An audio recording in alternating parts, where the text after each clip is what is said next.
3 Oreos that need to be eaten. They haven't been eaten since ever. So here we go. Oreo number 1. A very skinny Oreo. Very, very skinny. I thought it was like yellow on the inside, but no, it just seems to be white. Yeah, basically regular as always. Rated 7 out of 10. What? Here's regular golden Oreo. White on inside, stuff like that. I don't get why they say eat the middle first. Does that mean that the middle is the worst part? Because you should logically save the best for last. But why are they advertising the worst part of their food? Anyway. Yeah, same as always. Rated 7 out of 10. Aren't you proud of me? Finally eating these? I should have eaten these sooner. These taste kind of bad. Yeah, I know. And this is the Christmas one. I might have shown you this in an earlier video, but it's like all Christmassy, and I think when you eat it, it's like, it sounds like your teeth are like crackling or something. You're like,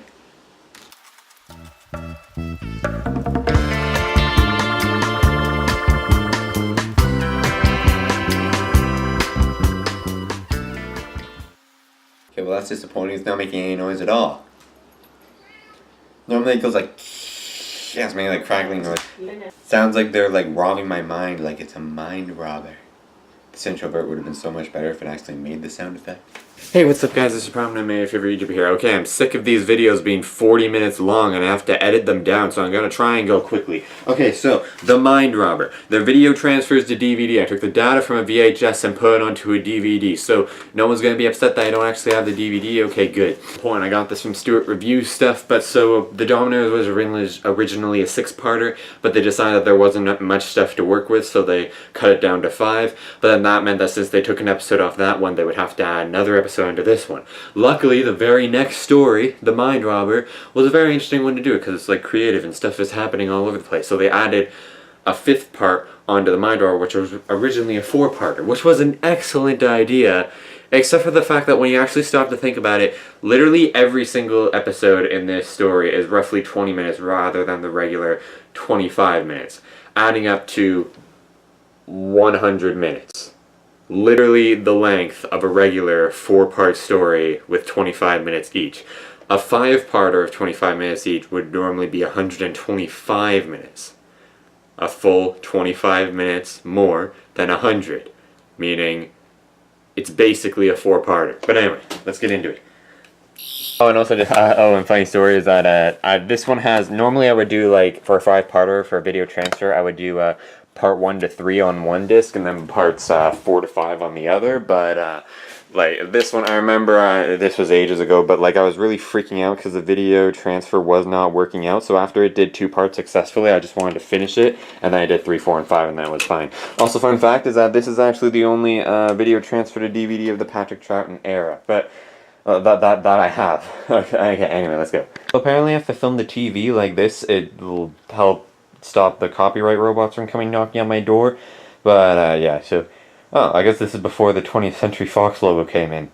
It's kind of going frame by frame. I guess all things do, but that's definitely going frame by frame. There wasn't any music either. What the heck? What is this? But, okay, hi. That's kind of funky, yo. Whoa, dang, that's funky. Diddling, diddling, diddling, diddling, diddling, diddling, diddling, diddling. So I like how it's obviously going frame by frame here, and then all of a sudden we have this brief moment where it actually smoothly goes, and then all of a sudden it goes back to going frame by frame.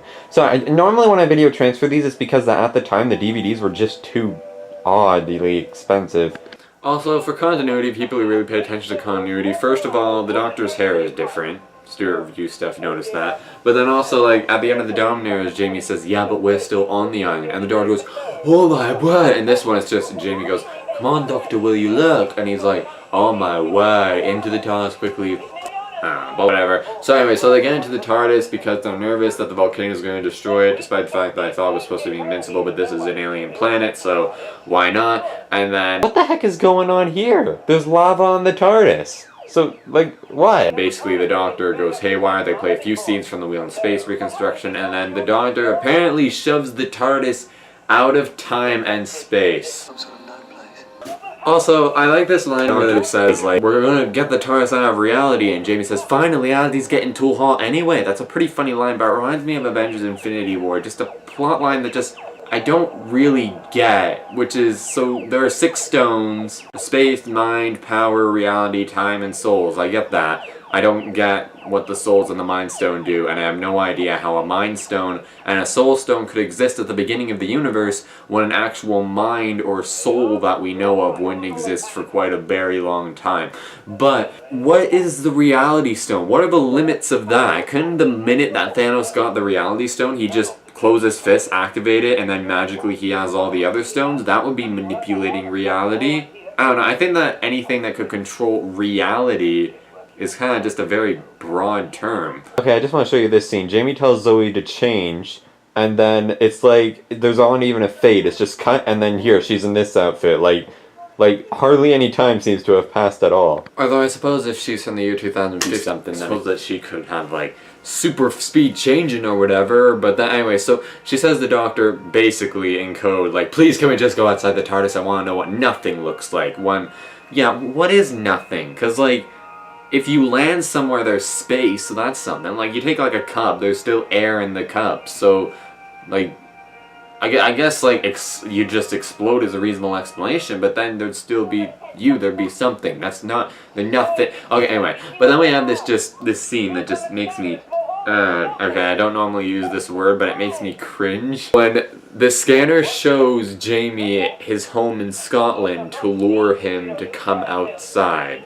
Okay, first off, that would never work on me because I think that this world sucks and this society sucks, and if I got the chance to go with the Doctor, I'd take it. No questions asked. And if the scanner tries to show me home to tempt me to go outside, all that's going to do is make me try and keep the Doctor as far away from the scanner as possible because I wouldn't want to be like, oh, there's your home, go, see ya. Second of all, look at how it worked. Look, oh my god, oh jeez. I also find it odd how there's, like, bagpipes playing, and then the moment that Zoe walks in, it just cuts. And how Jamie says, look, it's Scotland, then Zoe looks, but it's just white again, and Jamie says, oh, well, it was there. I think it would have been cool if, like, Jamie just saw Scotland, but Zoe saw nothing, because the scanner is, like, getting into his mind, right? I guess it could be getting into his mind and then showing that. But I would have thought it was cool just showing whatever. And then it shows Zoe's home planet again. But at least it doesn't show a close-up of her face of her just smiling and her eyes lighting up with the thing. Oh god, oh no, they're doing it, dang it! Why? Also, why are you excited? You've literally gone on one adventure with the Doctor, and you were the one who wanted to leave and come on the adventures. I find it kind of cool how I'm wearing red, and that's kind of the color of the DVD cover for this story. I'm just kidding, I planned this. I was gonna wear this 2 days ago, but I was like, nah, let's save it for the Mind Robber review because that cover is red. I don't know, whenever I think of the Mind Robber, I think of red. Like I said, I associate each of the Doctor Who stories with a color. But anyway, so Zoe decides that what she's gonna do is go outside the TARDIS. Okay, I get it. She wants to know what's outside there, but the way that the story puts it, she goes outside because she wants to see her home. Why? She left the door so that she kicked. I don't know. She knows that. I don't know. I like how she also just walks out and then she just, like, disappears. But then, it's like she vanishes. Also, she tells the Doctor and Jamie, oh, come on, but it's clearly not her home out there. It's just a white void, unless it's foggy or whatever. I like this scene too, how because it showed them, like, ready to start the scene, and they're like, action, and then they start, like that scene from the web planet I always talk about. You know, the one where it just starts out, and then Ian's just standing there, and then starts walking like this. Like, in the continuity of the story, why was he standing there? Maybe he was just standing to enjoy the view? I don't really know. Amy goes out too, and the Doctor's like, no, I will fight, but he doesn't see anything. He doesn't see Gallifrey. They want to make it mysterious what Gallifrey is. And then the Doctor's like, no, I will fight. And then Jamie and Zoe actually are in this white void, which obviously is something, because there's obviously air and ground, or maybe that's the TARDIS barrier, or the TARDIS, the oxygen in the TARDIS coming out, because I guess the TARDIS has like an oxygen generator using ionization or something. And then Jamie and Zoe like call for the Doctor to help them because they're being captured by robots, and the Doctor thinks that those screams are just tricks, and then he eventually just goes out anyway, but he stays by the TARDIS. Meanwhile, Jamie and Zoe are now in white shirts and have been like hypnotized by the robots or something, And then the Doctor defeats the robots by grabbing Jamie and Zoe and pushing them back inside the TARDIS, and they become back to normal. And also, just, I was originally going to mention this in the Celestial Toymaker, but I forgot. And since this story kind of is the Celestial Toymaker, I'm going to mention it here. That scene where the Queen just goes like, "You know, I feel very foolish talking to a playing card." A playing card? it reminds me a lot of that scene that I have no idea what it's from, but that scene. See, it sounds like it's from the same person. I had to sit through the first 11 minutes of the Celestial Toymaker Part 2 searching for that line. Okay, yes, I know that I said that the Celestial Toymaker was my favorite First Doctor story, but going through so many reconstructions, they get kind of old after a while. I work hard on these. This isn't the story's fault, it's just the quality of this kind of sucks because of the video transfer to a DVD. It kind of just brightens it up. This editing trick that they try to do here, where they try and make it add to the effect that they are in like a weird interdimensional void, where they go up and then it shows them walking again, but it gets ruined when you see their heads fade away down there. Why'd the lighting change here? What? This lighting up here, it exists and then all of a sudden it just goes away. Also, when they're in the white void and they think that they see their homes again, Jamie gets Zoe to stop, like, it's not real, but then when Zoe tries to do the same to Jamie, he has to hit him. Now, whether Jamie did that to Zoe or not, it would be controversial as frick here. We'd either be saying, oh my god, he didn't hit a woman, or it would have been like, oh my god, he hit a child, or whatever, I don't know. Because Zoe's technically a child, isn't she? Also, at this random point where they see, like, hypnotizing versions of them in white shirts, is Zoe just screams like that. Zoe actually screams again mid-hypnotizing. I thought that she was supposed to be like, you know, the intelligent, well, I don't know. The cliffhanger for this episode was largely considered one of the, if not the best cliffhanger from the Patrick Troughton era of Doctor Who. Jamie has a dream of a unicorn which he feels is too real for no reason. Okay, most of us when we wake up from a nightmare that's nightmarish-y enough, then we think that's real from home. Maybe that's what's with Batman. Maybe they could say the whole Flash vision never happened because it was all in Batman's nightmare. Or maybe it will happen in a future movie. Maybe they will start to care. I don't know. But anyway, so, and then put it in a future movie. I don't know. But anyway, so, then they start to feel headaches again for no reason. And then the TARDIS, which is now in a black void because they decided to take off, even though they were safe in the TARDIS. And then the TARDIS freaking blows up again for no reason. And okay, that's always the thing, because like it makes you always wonder, like, what would happen if you like put like a bulldozer strong enough to like open up the TARDIS? Because apparently in the parting of the ways, a truck was enough to pull in the thing to open the time vortex. So what if you just knocked down a wall of the TARDIS? What would you see inside? What if you took down all 4 walls? The inside would still be there. Where does the inside pop up from? Also, like, it's like, you know, because a car would fit inside the TARDIS, but how would you get it in? Even if you materialized around it, it would make no sense. So what if you materialized around it and only caught the back of a car? What would inside the TARDIS you see? Just the back of the car and then it just cuts off? I don't know. But anyway, so what does it look like when you remove all the walls of the TARDIS? Apparently just everything in the TARDIS vanishes except for the console, which Jamie and Zoe cling onto. Meanwhile, the Doctor's just floating around in nowhere, and that's the cliffhanger. Oh my god, that's actually a very good cliffhanger. And just to let you know, pretty much every single thing that isn't the Doctor, Jamie, or Zoe's own actions occur for no reason. Anyway, on to part 2. Deadly-ling, deadly-ling, deadly-ling, deadly-ling, deadly-ling, deadly-ling, deadly-ling, deadly-ling. So why is it so white all of a sudden? It's like the white void. Why can't we see the bottom of the sprout? Why can't we see the bottom of the sprout? You can tell that this is 20 minutes long, because look, we're only 23 minutes into this VHS, plus we had all that VHS intro stuff, and I did start episode 2. Okay, if you were born in this time, then I don't care who you are, how smart you are, you're gonna be confused as frick as soon as this episode starts. Luckily, Jamie like almost immediately says what's happened to show you that you're not supposed to know. So, Jamie's landed in this, I have no idea. There are wooden pillars coming out. Also, he sees this guy with a gun and says, quality acting, my friend. It literally sounds like he just spoke his line there. Anyway, so he saw a guy with a gun who I guess looks like it's from his hometown, which could be why he just fighted him. I don't know. So his immediate reaction to seeing it is to try and stab him with his knife from behind. The guy then shoots him, and the result is him becoming a cardboard cutout. Meanwhile, Zoe is in this place with places that actually look like trees, and there's this wooden door and a castle, and wow. So anyway, Zoe enters the castle and then falls through the floor like Marv does from Home Alone 2. I remember the moment that Zoe fell down that hole, and I was watching this with Grandma and Grandpa, and my grandpa instantly said, I think the Celestial Toymaker is up to his old tricks again. Meanwhile, the doctor wakes up, and he seems to be in the same area that Jamie was. So what was the whole point of the doctor not clinging to the TARDIS console? I thought that meant that he was going to be like a gazillion miles away from wherever Jamie and Zoe landed, but it seems like he landed equal distance from Jamie and Zoe as Jamie and Zoe did from each other. I guess it was just to scare the kids. I think it would have worked extremely well if we didn't even see the villain. And we technically don't, but we see his back in a computer, so we know this is a whole alien controlling everything. I think it would have been pretty cool if it was like this. Maybe this could have been like a dream. Waking up in a dream is odd. Over here! It's alright, Jamie! No, Doctor! I'm over here! Alright, Jamie! Over here! Alright, Jamie! That's not Jamie's voice.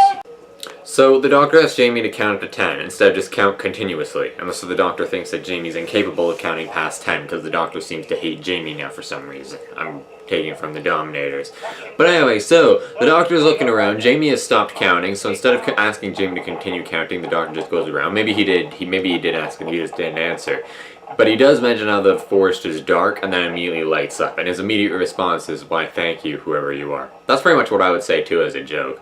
I kind of talk to myself a lot. I'm not insane. It's actually considered intelligent to talk to yourself because you actually are like getting your thoughts in order instead of them having jumbled around in your mind. I mean, sure, you can only think of them at the pace that you can talk, but, you know, sometimes you can just have a thought and then keep talking to the next one. I don't know, just figure it out. You're the only one in the room. You can do whatever you want.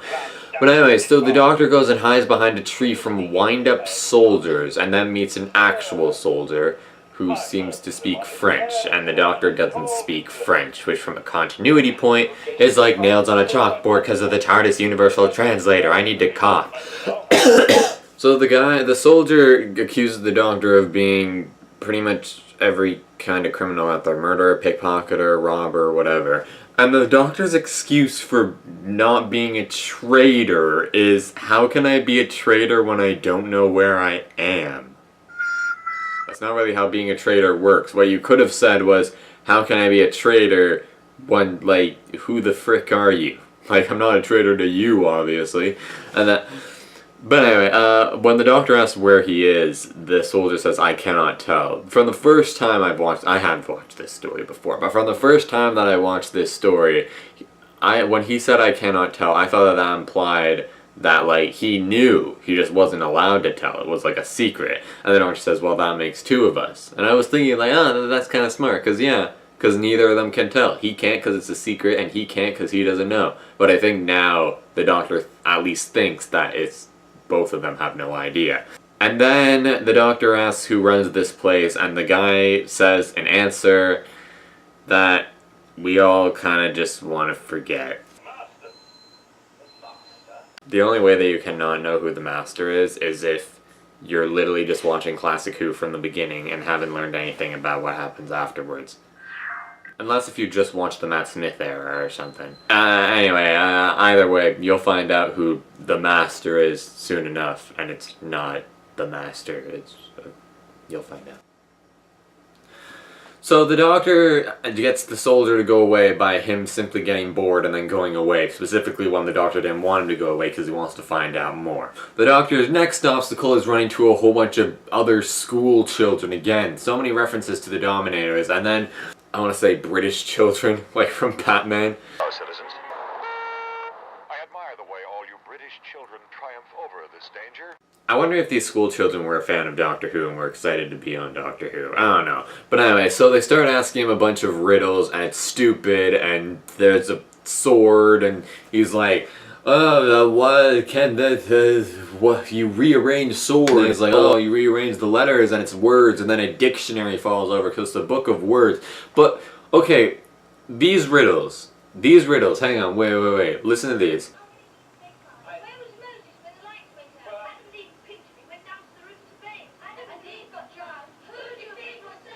Okay, if anyone can first of all tell me what they're saying, and second of all answer those riddles, 10 points for Gryffindor. In this transcript for the mind robber to try and figure out what the kid said, and I like how it says when Gulliver, the soldier, appears, it's saying, the doctor is confronted by a man with a something pistol. Everyone say hi to Bernard Hosfall. Is that the guy who plays him? And also, like color still adds brackets question mark. What is with these brackets question marks? I'm trying to imagine any other doctor going through those kids' obstacles. I think the third and the fourth doctor would have reacted the exact same way, but I'm trying to think of any other doctor. Can you imagine the ninth doctor going through that? He'd probably down the screw off. But anyway, so the doctor then comes to a wishing well and says, I wish that I believe in the wishing well. That's a waste of a wish, doctor. If you wish that you believe in a wishing well, then what difference does that make? But anyway, so he throws the dictionary in there, as if it wouldn't have had any use whatsoever. And then there's an evil laugh, like something's gonna happen in next week's video.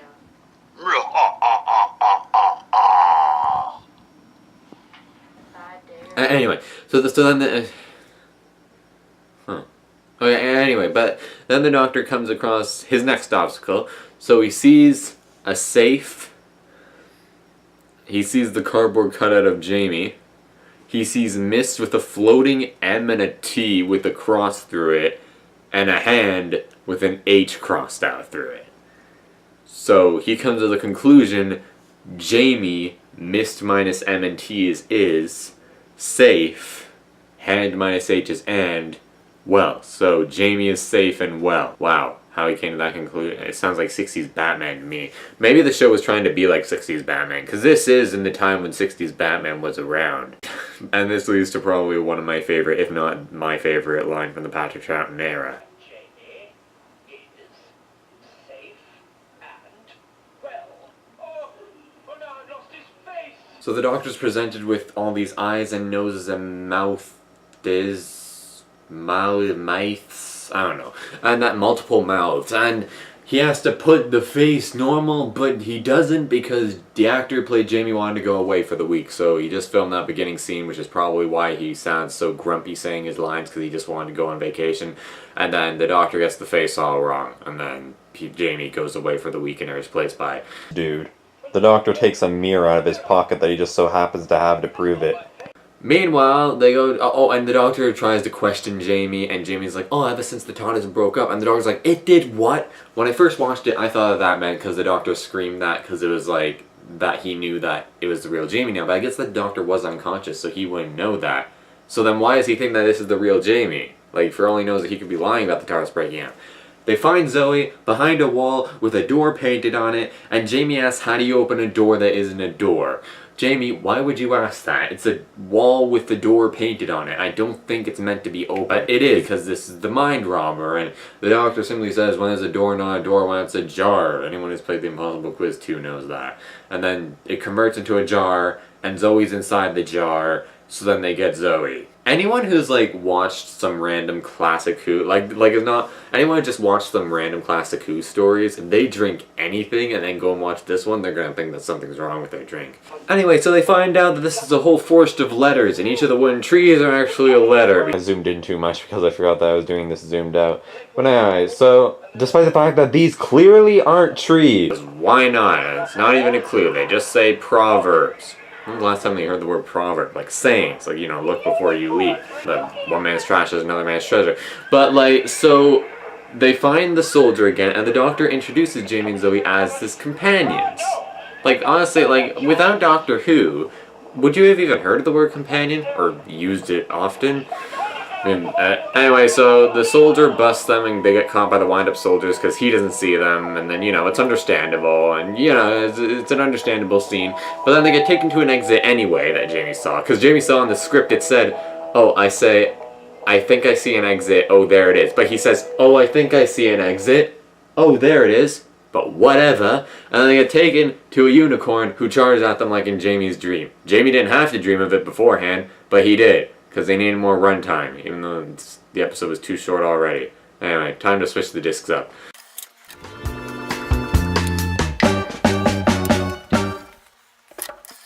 Deadly-ling, deadly-ling, deadly-ling, deadly-ling, deadly-ling, deadly-ling, deadly-ling, deadly-ling. So all they have to do to get rid of the unicorn is say it doesn't exist, and then it becomes a frozen cardboard cutout again. So then they go, and then the master is saying just let them go, they'll only get further into the trap. So they go through a forest of webs and then arrive at the house, meet the soldier again, and then Jamie decides to try and stab it again, and then he becomes this cardboard cutout with his face instantly gone, and then the doctor fixes it with the help of Zoe.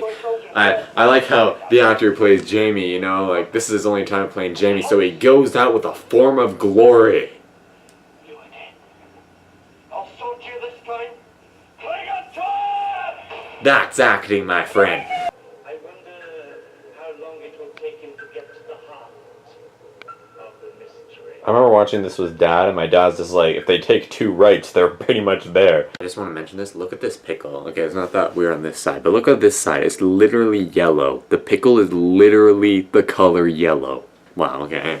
But anyway, so, Jamie doesn't even question the fact that his face is randomly changing back to normal, because I don't think that he even knows that he becomes a cardboard cutout. I think it's just like, you know, stop time for him. Though, he doesn't even throw his knife at the guards, like, just, I got duh, cardboard cutout, and then as soon as he's gone, he's like this, like he didn't even intend to stab him. And then, also, so then he starts to get a thread as they go through the maze, and then eventually he realizes the thread runs out and tries to get the doctor's attention, but the doctor's too busy talking to Zoe, and the doctor's like, what do you want? Doctor, you just made him have a different face for an episode, I don't know, an episode about... It was about the length of a regular episode. So they end up taking 2 rights and end up at the heart of the mystery. I thought that was going to be like safe for like the last episode of this story. Like, I just imagine people watching this and being like, oh, these are so interconnected, oh, you really gotta, because, but like, we expect the whole story to be interconnected. Now we got the Marvel Cinematic Universe, 19 movies all interconnected, some of which don't even seem related.